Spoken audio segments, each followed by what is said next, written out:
buenos días a todos, saludos, bienvenidos. Estamos ya a viernes 13 de diciembre, Santa Lucía, por cierto. Felicidades a las espectadoras que se llamen así. En una jornada en la que vamos a comentar, como siempre, la actualidad, que tiene ribetes muy diversos, muy destacados y también muy interesantes. Y vamos a hacerlo con un invitado que nos acompaña aquí en el plató, que acaba de ganar el Premio Nacional de Ensayo, correspondiente a su edición de este año, 1996. Él es un hombre que se ha movido siempre entre el mundo universitario, el mundo político y el mundo periodístico. Nos acompaña hoy el catedrático de Sociología, Luis González Seara, Premio Nacional de Ensayo, por este libro, El poder y la palabra. Señor González Seara, muy buenos días. Buenos días. Y hay que decirle también enhorabuena. Muchas gracias. Porque es un libro, sin duda, una obra enjundiosa, completa, que traza una reflexión sobre lo que es el Estado y lo que ha sido también la historia de nuestro país. Y la de Europa. Hay de España y Europa. Reflexiones de lo que significa la política y de la dependencia de diversos factores que vienen a conjugar la sociedad tal y como la entendemos en este momento. Usted sabe mucho de periodismo, sabe mucho de política. Fue ministro de Universidades e Investigación con UCD. Y hablaremos también del panorama de la educación en este momento en España y de la reflexión en la política. Ayer lo comentábamos con el portavoz del Gobierno y sí me gustaría saber ya de entrada si falta a su juicio reflexión en este momento, pensamientos sobre lo que está pasando en la vida política española. A mi juicio sí, yo creo que hay, por supuesto, valoraciones y hay algunas reflexiones importantes, pero hay más la tendencia, sobre todo por quienes tienen que hacer una reflexión previa antes de la acción, ¿no? Yo veo poca reflexión en el plano político. Los medios de comunicación están cumpliendo su papel, son realmente quienes en muchas ocasiones provocan la discusión sobre los problemas, sobre el fondo de los problemas. Y hay excesiva generalización y excesiva tendencia a querer aprovechar cualquier acontecimiento para justificar alguna actuación política. Y eso es malo, porque si la acción no está acompañada del pensamiento y de la reflexión, pues a veces va por malos caminos. Es malo que la vida política se mueve en un plano excesivamente contemplativo y por eso a veces las personas demasiado teóricas no son buenos políticos, pero tampoco es bueno que la acción no esté acompañada de una reflexión profunda. Y yo creo que en España, en estos momentos, estamos en el orden político demasiado presos por la actualidad y por el pasado, y no hay una perspectiva profunda del futuro que se avecina ahí. Yo por eso creo que tal vez es insistir en lo que uno hace más, que es reflexionar un poco y darle vueltas a las cosas, pero no está de más, que los políticos están muy ocupados, tienen su tiempo lógicamente ocupado casi siempre por la actualidad, que es los problemas están ahí, hay que resolverlos. Pero tiene que pensar un poco más. Pero no está de más que de vez en cuando su trabajo consista también en reflexionar un poco. Bueno, en este momento están reflexionando, están en Dublín los jefes de Estado y de Gobierno europeos, hablando justamente de lo mismo que trata su libro, de la vida política, de la idea del Estado en Europa, en la Europa que viene, con un importante aspecto económico también. Consuelo Verde Toledo, buenos días. Muy buenos días. Pues estaba mirando el libro de Luis González Seara y también vale para otra cosa, que es acción pura. Es cuando el marido llega tarde, coge uno, lo tira a la cabeza, porque más o menos este libro, vamos a ver, déjame ver. ¿Cuántos kilos de azúcar puede pesar esto? 4 por lo menos. Haces así y a la acción. Es un arma contundente también. Pedro J. Ramírez, muy buenos días. ¿Qué tal? Tú también compartes, como el profesor González Seara, que falta reflexión, que falta pensamiento en la vida política. Bueno, yo a veces creo, se actúa mucho y se piensa poco. Entre otras cosas, que tenemos la suerte de tener a personalidades como Luis Seara, que efectivamente en ese triple ámbito de la universidad, del periodismo, él fue el primer presidente de uno de los grandes grupos periodísticos que nació con la democracia. El Grupo 16. Exactamente. Y en la política, como diputado, él fue uno de los protagonistas de esa experiencia de tanto valor histórico que ha sido la UCD, yo creo que esa generación de políticos centristas incluía personajes de esa dimensión intelectual, personas que luego han vuelto a la cátedra, a la actividad profesional. Y es verdad, yo creo que como director de periódico yo me doy cuenta a menudo que lo más sencillo es criticar, poner en la picota las cosas que funcionan mal, y que lo difícil, pero también lo meritorio, lo que los lectores, lo que los oyentes valoran, es que desde el pensamiento, desde la reflexión, se sea capaz de presentar alternativas, de decir no solamente lo que está mal, sino qué estaría bien, esa eterna persecución de la utopía. Dicho sea de paso, desgraciadamente no es de ninguna utopía de la que están discutiendo hoy en Dublín los líderes de los 15, sino de algo tan materialista como las multas que le van a poner a los países que se pasen de gasto público cuando empiece a funcionar la moneda única. Bueno, vamos a ir enseguida con la revista de prensa, pero antes hay una noticia de última hora, una buena noticia económica. Esperamos quizá otra para los próximos minutos, pero sí podemos decirles que el IPC, el índice de precios al consumo del pasado mes de noviembre, ha sido del 0,0%, un IPC cero en este caso, con lo que la inflación en los 11 primeros meses de este año se sitúa en un 2,9% y la inflación interanual de noviembre a noviembre en un 3,2%. Son datos que acaban de ser facilitados en este momento, que les transmitimos también a ustedes, y es sin duda, señor González Seara, una buena noticia económica. Sí, es una buena noticia económica. Todo indica que la economía española va despegando, ¿no? Y eso indica una cierta confianza de los mercados en lo probablemente. Yo no soy ningún gran experto en cuestiones económicas, pero una apuesta por la política económica que se está siguiendo, ¿no? A mí ya me gustaría que en el orden de la política general estuviésemos en ese mismo nivel de optimismo que parece que tiene la economía. Pedro J., ¿tú cómo lo ves? No, la noticia, sin duda es muy buena noticia. La noticia no es buena, la noticia es excepcional. Buenísima.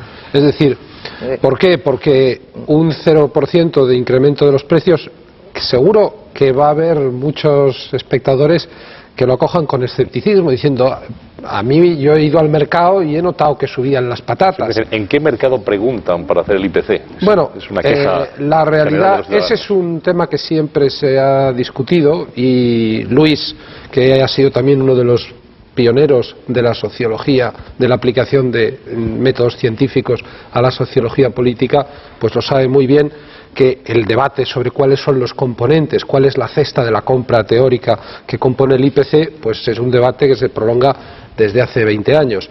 Pero bueno, partiendo de la base de que los criterios son los que son y que con estos mismos criterios, pues todos los años nos encontrábamos que cuando se acercaba el fin de año, lo que veíamos era que las previsiones de los gobiernos sucesivos quedaban desbordadas por la realidad. Pues bien, este año, que la previsión de inflación era del 3,5%, nos vamos a quedar probablemente en una inflación del conjunto del año 96 más próxima al 3 que al 3,5.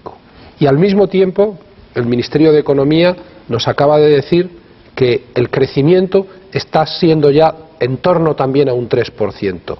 El consumo parece que está despegando. Poquito a poco.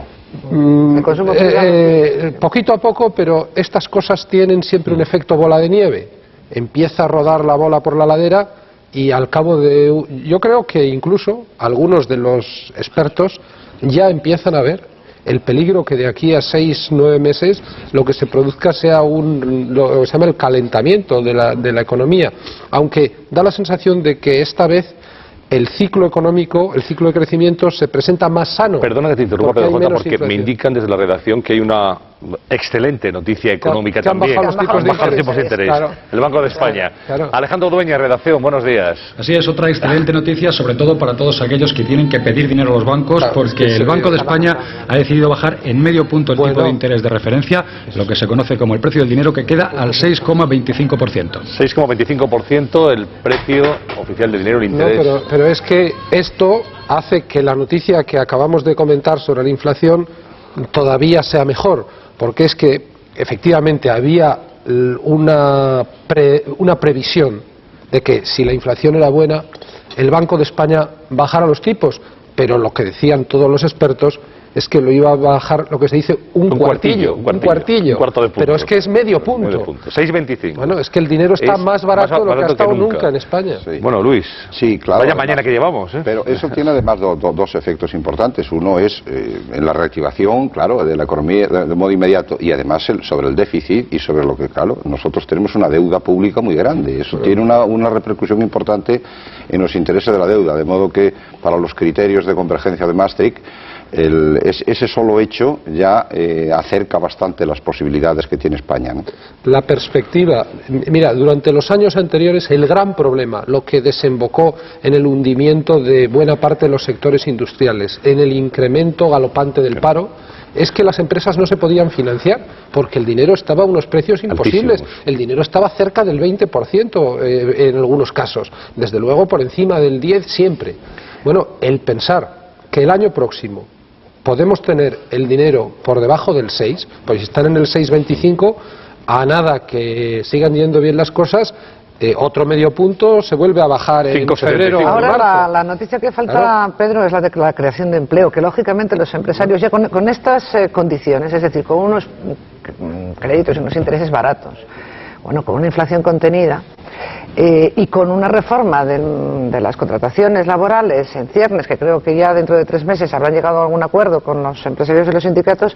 Oye, si ya el próximo año no empezamos a mejorar con el nivel de desempleo, entonces ya es que ya no tendrá solución. Pero ahora porque está todo fenomenal. Hay que decir que evidentemente los vientos soplan de cara y que el gobierno tiene un mérito, porque ha planteado la política económica de manera adecuada. Ahora, también hay que decir que creo que los agentes sociales, los sindicatos, que han mantenido en líneas generales una política de colaboración, que han firmado acuerdos, que han mantenido en línea responsable, también tienen un mérito en esto. Y hay que decir que los funcionarios que están fastidiados, por no decir otra palabra, congelados, muy congelados, en su congelación, pues también pueden darse cuenta pues de que su esfuerzo, porque como ya comentábamos anteayer, pues el gobierno ha utilizado sobre todo la congelación del sueldo de los funcionarios como una referencia de credibilidad de cara a los mercados de que se hacía una política de ajuste. Bueno, pues los funcionarios pueden darse cuenta de que su esfuerzo a lo mejor sirve para algo. Ahora, que el año que viene se les compense, es decir, que el año que viene se les dé el IPC y un poco más. Señor González, eres funcionario. Yo soy funcionario.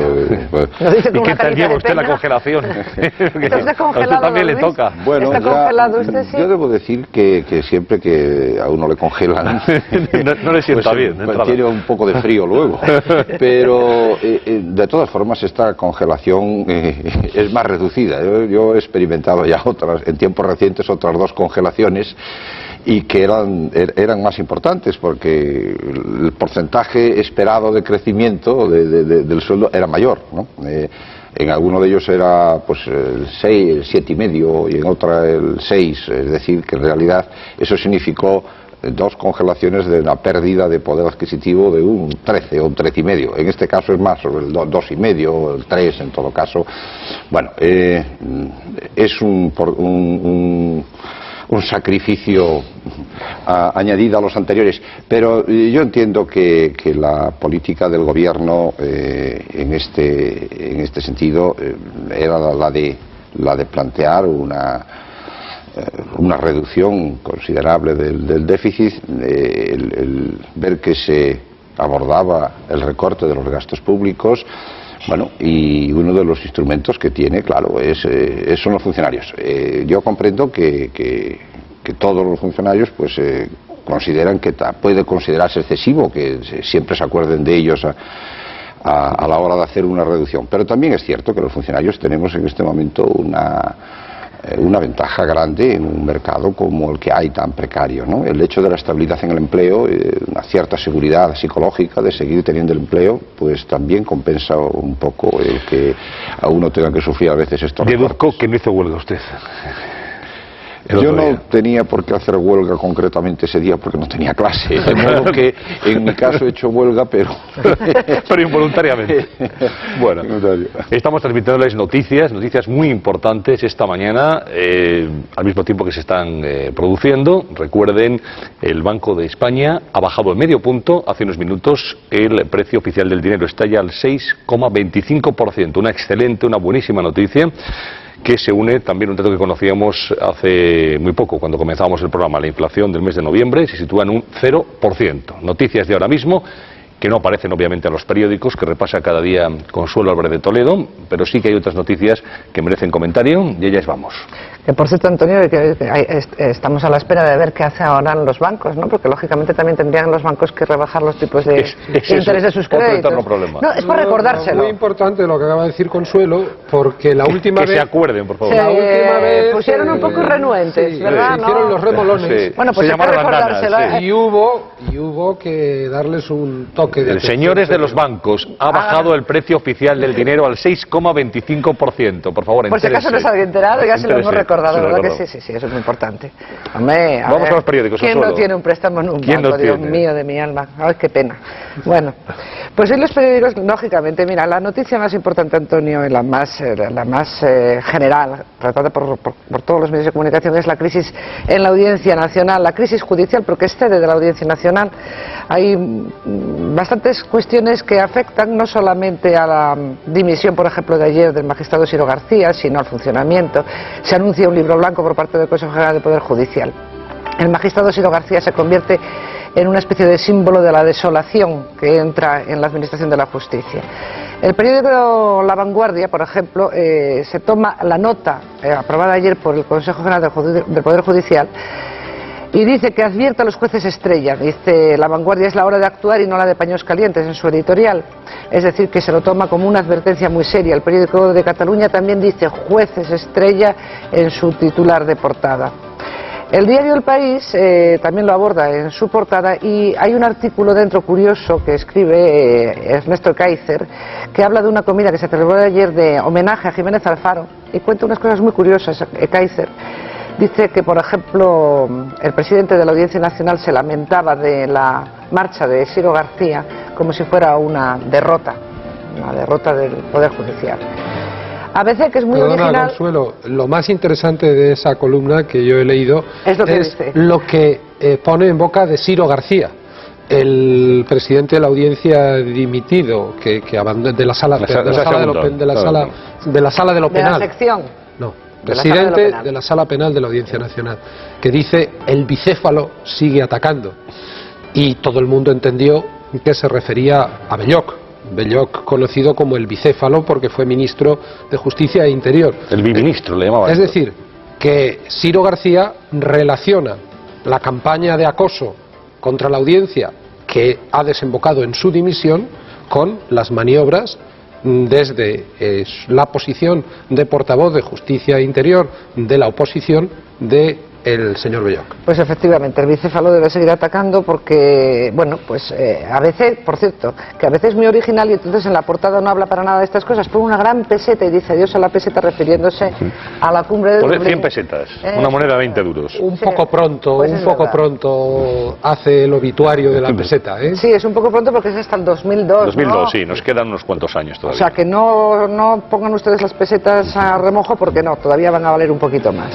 Pero dentro habla del documento del Consejo General, ay por Dios, cómo estoy, Consejo General del Poder Judicial, y dice que es un documento salomónico, es decir, se apunta a la tesis mantenida por El Mundo hace unos días y por El País, aunque eran contradictorias.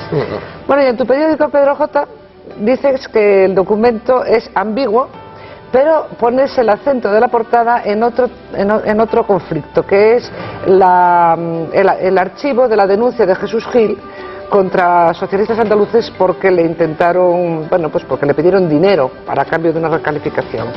Y dice El Mundo: la justicia deja impune otro grave caso de corrupción política.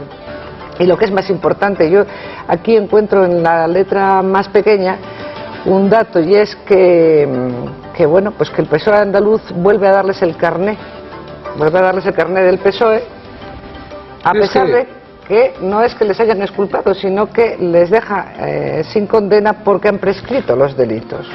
Es una cosa muy interesante. Esto nos sirve para hablar de la situación de la justicia. Caso... Espérate un segundín, Antonio. Porque es que hay un párrafo del editorial del Mundo que a mí me parece que está muy bien hecho. No es por hacerte la pelota, Pedro J. No, yo no lo he escrito, o sea que... Dice no es él el autor. Que esta decisión no tendría por qué ser escandalosa, la de Montaner. Dice, se toma en medio de un clima de impunidad de los delitos de corrupción. Se toma la misma semana en la que ha sido absuelto el capo Ubiña en un delito de narcotráfico. Se toma en un marco de politización de la Administración de Justicia, cuyo germen es el sistema de elección de vocales del Consejo General del Poder Judicial. Es que es exactamente lo que está pasando. A mí me parece que esto resume muy bien la situación. Es que uno y otro tema, efectivamente, están conexos.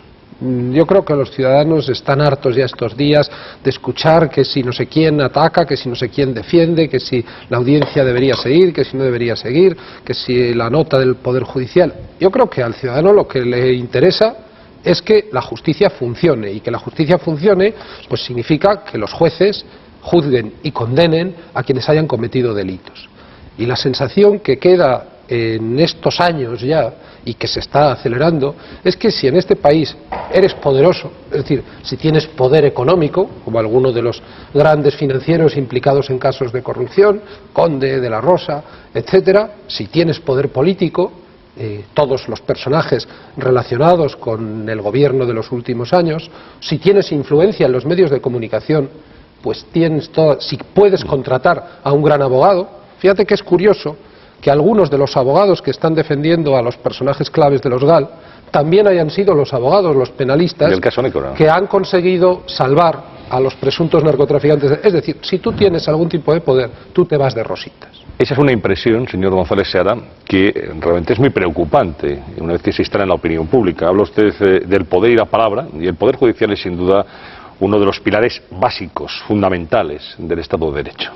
Claro, cuando yo decía antes que ya me gustaría a mí que en el orden político hubiese de tantas razones para el optimismo como en el orden económico, una de las cosas en las que pensaba fundamentalmente en la situación de la justicia, porque no hay posibilidad de que pueda funcionar un sistema democrático, por supuesto correctamente, pero incluso no puede mantenerse un sistema democrático si al final se derrumba su poder judicial y su sistema judicial. Y la característica fundamental de una justicia democrática es que tiene que ser una justicia imparcial, que tiene que respetar el principio de igualdad de derechos y deberes de todos los ciudadanos, que tiene que actuar con prontitud, con rapidez. Una justicia lenta, por definición, es una justicia poco justa, porque si a uno tardan en darle la razón o en condenarle, si cometido un delito, pues de 8 años, 10 años, si los sumarios y los procesos se eternizan, si nunca se llega al final, realmente no puede decirse que esté funcionando el sistema judicial. Yo, además, puedo decir que fui desde el principio absolutamente crítico, y además, como está escrito, pues puedo decirlo con el cambio de elección del Consejo del Poder Judicial. Aquello significó una vulneración total y absoluta de lo que dice la Constitución. Yo participé en la elaboración de la Constitución y formaba parte de la Comisión Constitucional en el Senado. Y nadie absolutamente, nadie de los que estaban en aquel momento haciendo la Constitución pensaron que esa elección del Consejo del Poder Judicial pudiera ser realizado totalmente por el Parlamento. Se pensó en un sistema mixto y por eso se dijo claramente y se especificaba que eran 8 los designados por el Parlamento, y se especificaba además, se decía 4 por el Congreso y 4 por el Senado, y luego se decía y 12 designados por los jueces. Entre jueces y magistrados. Entre jueces y magistrados. Y no había más.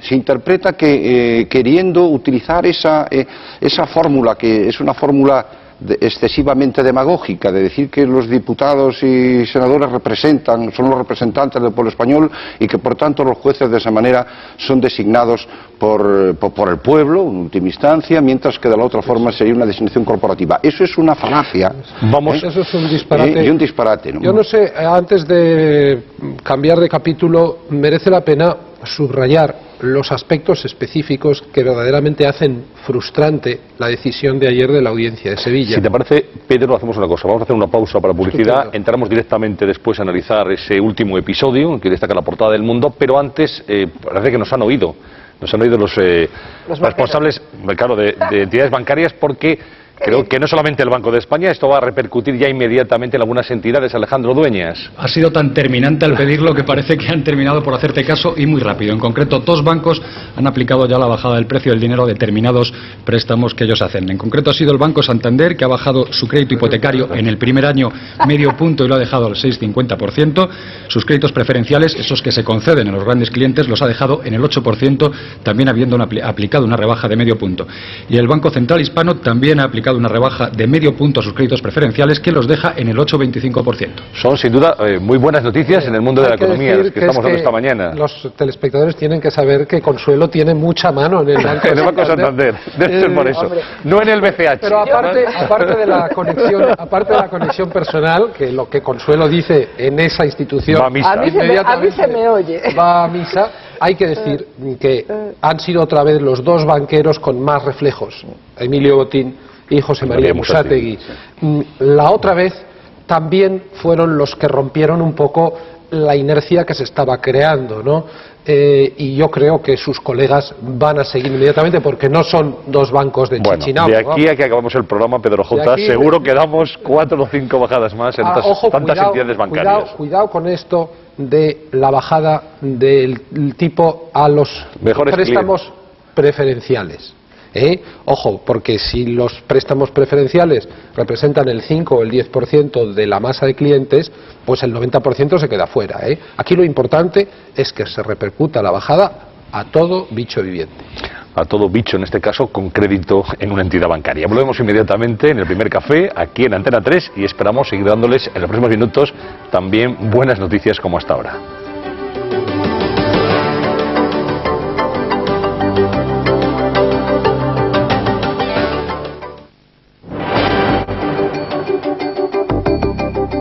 Lo mejor, sin duda, de un programa en directo es que nos permite estar conectados muy íntimamente con la actualidad y transmitir las noticias según se van produciendo. Recuerden, les hemos anunciado ya la bajada de los tipos de interés decretada esta misma mañana por el Banco de España. El dinero sitúa